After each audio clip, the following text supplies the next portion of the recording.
Well, hey there. Welcome to Movie Review Mom. If you are brand new to my channel, yay, you found me. I'm so glad. My goal is to give you the heads up on filmmaking quality and content so that you can make the best decision as to whether or not you want you and your family to spend time or money or both watching a specific film. So the movie that I'm reviewing today is called Tetris. This very dramatic and comical movie was released in select theaters on March 24th, 2023, and goes on streaming March 31st, 2023. The movie is rated R and is an hour and 58 minutes. My movie review mom grade is a B. So let me explain why. Keep watching. I'm going to give you an overview in a nutshell, and then I'll point out things I liked and didn't like, as well as offer tips for parents, themes worth talking about, funny lines if there are any, interesting lines, and even recommendations for other movies that I think you might also like. All right, so let's dive in. In a nutshell, this mostly true story about one of the world's most popular video games was directed by John S. Baird and written by Noah Pink. Most people don't know the history of Tetris, the game, nor did they ever think they needed to. And as it turns out, we did. Who knew it involved dangerous and deceitful people all over the world? There were plenty of things that I really liked about this movie. There were great performances all around, but mostly the talented cast features Taron Egerton. He is such a chameleon of an actor. I adore him in everything that he does. And I was so happy for him when he won a Golden Globe Award for Best Actor in a Motion Picture for his role in Rocket Man. Did you ever see that movie? Definitely should see that movie. From that same film, he also won Actor of the Year from GQ Awards and Satellite Awards, the Virtuoso Award by the Santa Barbara International Film Festival, and the Breakthrough Actor Award by Hollywood Film Awards, and so many more. One of these days, he's going to win an Oscar. I think he's that great. His infectious, charming personality in this role keeps you rooting for him from beginning until the end. Other cast members who also did a great job include Nikita Efremov, Toby Jones, Sofia Lebedeva, Ben Miles, Roger Allam, Rick Yoon, Anthony Boyle, and more. So I've never seen Toby Jones speak with that accent before. I always get a kick out of his performances. I love how elements of the actual Tetris game are embedded into the telling of the story, especially during transitions. I just thought that that was a really cute touch. Filming began in Scotland in 2020, but had to be put on hold due to the quarantine, of course. Younger audiences will get to learn a little bit about what it was like to live during the Cold War.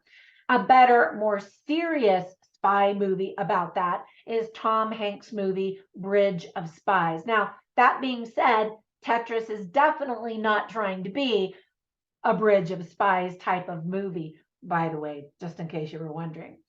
In an early scene, Hank talks about how he can still see the Tetris pieces in his dreams. It had that much of an impact on him.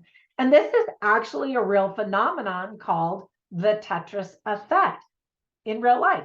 The term was coined by journalist Jeffrey Goldstein back in 1994 to describe when something that one focuses on for extended periods of time starts appearing in their thoughts, perceptions, and even dreams. And I actually recently experienced the Tetris effect myself. I started playing this bubble game on my cell phone because I was supposed to be able to win, easy money. And it turns out that's not true. But that night when I started playing it, I actually did dream of these little bubbles and popping them and, basically playing a type of Tetris game. I just thought that was kind of funny. Lauren Balfe created original music that sounds like it really could be in the Tetris game itself. It's fascinating to watch how video games moved the world's technology to the average person. We see the same thing happening today with virtual reality. I recently started exercising to some really fun games on my son's VR headset. VR is amazing, by the way, although I have to be careful because some games make me dizzy. Anyway, I was playing this one game and trying to shoot these bad guys, and I was getting so into it that I actually crashed into a wall into my house and actually hurt my arm. Anyway, we will see more applications in everyday life with virtual reality. Right now, it's just a lot of people playing games, mostly. But anyway, it's going to be exciting to see what happens with VR. Now, there were some things I didn't like about the movie. First of all, I think some audiences are going to be really bored watching all of the legal licensing negotiations, which is the bulk of the movie. Most of the scenes are people talking about getting the rights to this game. And there's entertaining banter and interesting dialogue, but it's, people talking about legal stuff. Now, one thing I thought was kind of odd was Robert Maxwell's makeup.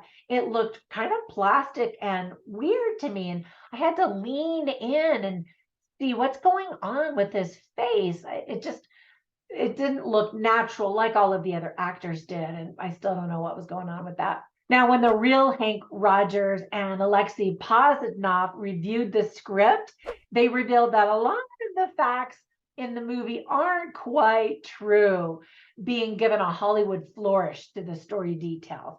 For example, of course, there's this Russian drama and chase scene in a car, and they said that never happened, but it was still fun to watch. Let me give you some tips for parents. As I mentioned, I think kids and some adults are going to be completely bored because every scene is mostly adults arguing in legalese.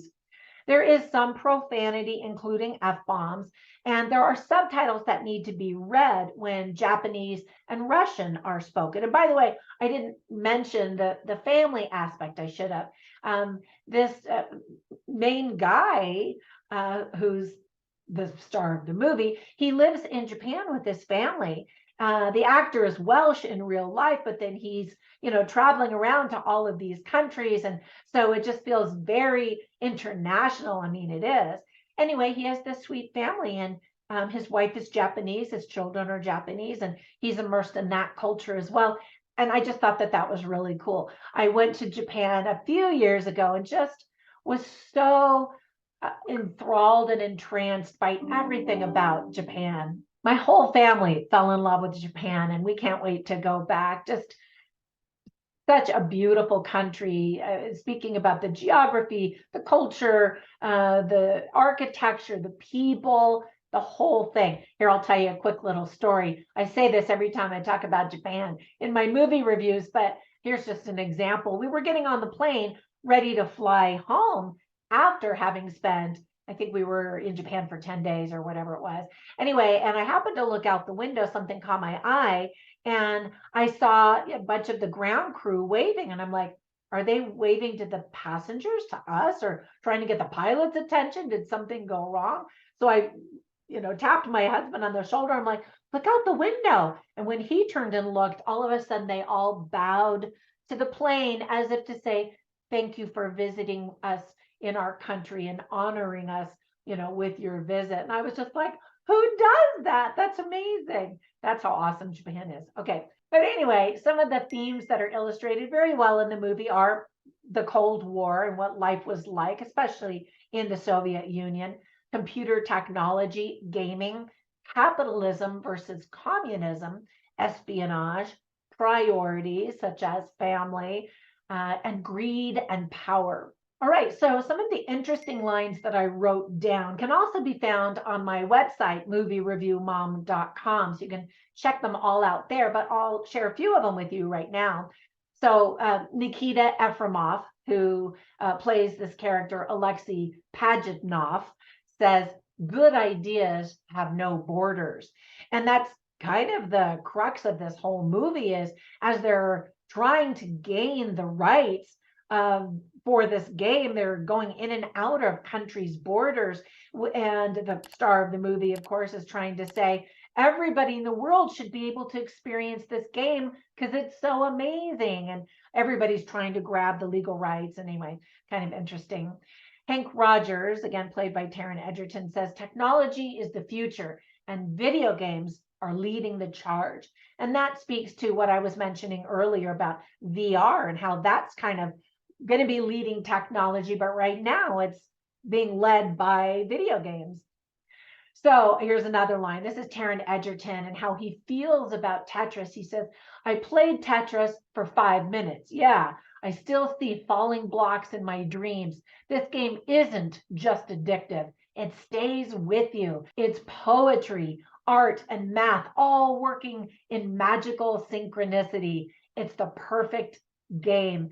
And I love how he just infuses this passion, and it's a genuine love for this game. And he really does not just want to make a bunch of money off of it, but really wants everybody in the world to have exposure to this game because it's so great.